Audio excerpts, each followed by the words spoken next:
I remember one of the campers we had in my very first year, his name was Craig. And Craig was sponsored by, at that time, the Children's Aid Society, Child and Family Services. And Craig was 10 years old. He had been in either 13 or 14 foster homes already in his life. And Craig, we didn't know it then, but he had attention deficit syndrome. And he was a remarkably bright boy, but one that could not stand still and had no experience of living in community with anyone and no connection to church. So the first time I met Craig was the Sunday afternoon the camp, or the group were getting together. And I remember greeting him, and I knew his history, and so I was somewhat tepid in my introductions, and his eyes just penetrated. And he looked at me as carefully as he could, and he said to me, "Don't expect me to join." And with that, he was off. And I couldn't find him. We sat down as a whole group, but we couldn't find Craig. And so we were doing introductions, hoping Craig will surface again, when we started feeling stones pelting us on our shoulders and our heads. And there was Craig up on top of the cabin, 3AB, dropping stones onto all of us. For 2 days he was like this, always on the edge, always on the perimeter. But you know, the magic and the mystery of Edgewood transformed that experience, both us and Craig, and he slowly was brought into the circle. Until we got into the home in the woods, when he transformed us by his visionary leadership, and we created a home in the woods like we've never created it before because of his ambitious and visionary leadership. At that point, he had come full into the circle. I think most important for all of these pictures that I have is that when I came to Camp Edgewood, I encountered the great connection between the divine and the human. Up until then, I only had a remote idea of this holy other God that was distant and some sort of judge, some kind of character out of a fiction tale. But Edgewood was and is still for me a profound experience of incarnation.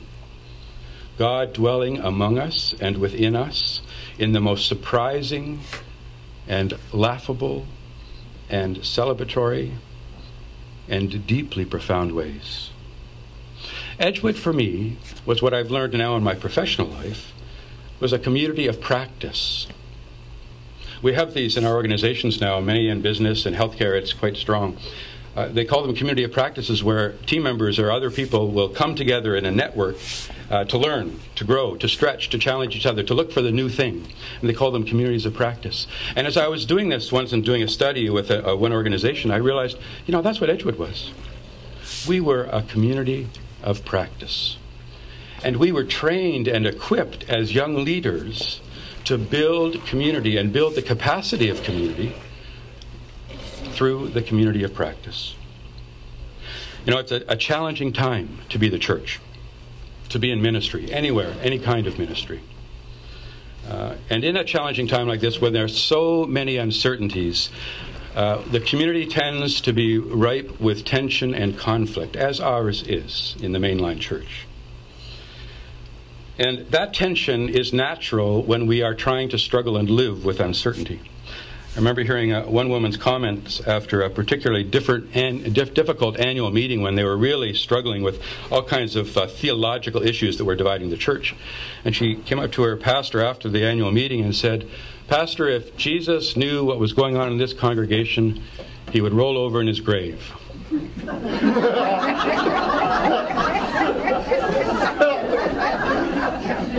I have to think about that for a minute. You know?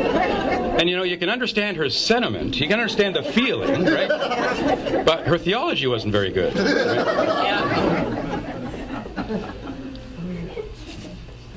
The church, in all its ministry forms, is in desperate need to shift from all of our points of conflict, to shift the discussion and the debate around dogma, to return to our strong tradition of practice.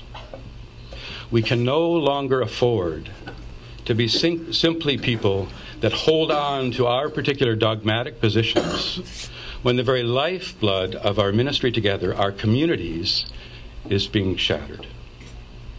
It's practice that brought us together. It's practice that will take us into the future. The church knows a lot about God, but in many ways we've forgotten the many practices that lead us into the experience of God. And that was always the gift of Edgewood, to lead us in to the experience of God through the practice of community. We need what more than anything right now, I think, in the church. And perhaps this is what the anniversary celebrations are really about. What we need is to nurture among us what Eamon Kelly refers to as a nostalgia for the future. A nostalgia for the future that is at least as powerful as our nostalgia for the past. So we spend less of our time reflecting on the world as it used to be, and more time wondering about what the world is becoming. We can't afford not to do this, to nurture this nostalgia for the future. Because the gifts that are so critical for us, that have always been a part of who we are in our communities, are slipping away. They're slipping from our memories, they're slipping from our relationships, and the world is losing focus on them too. If I had to pick one teaching about the future that Jesus gave us, it would be this simple but profound sentence. And maybe you can think about this as you think about the future of Edgewood. For those who want to save their life will lose it. And those who lose their life for my sake will find it. This is not only true for us as individuals, but for us as communities, and for all forms of ministry, and for the church at large. There are times in our history when we will be called to let go of what was, to discover and to embrace what might be, to lose our life together for Christ's sake, to find it. The journey into the future for Edgewood is really about the practice of letting go. It involves breaking down our resistance to reality. There is a sense in which we all resist what is, because of our fondness, our love for what was.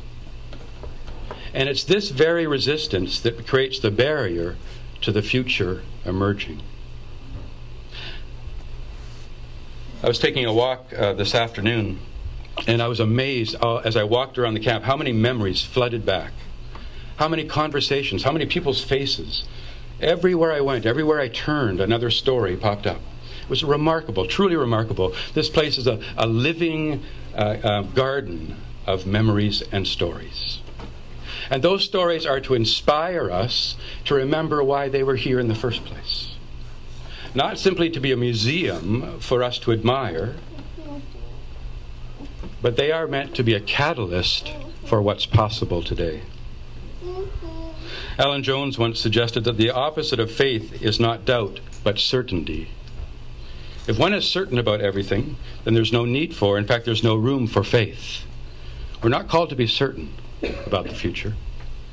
We're called to be faithful, which means trust and imagination and courage.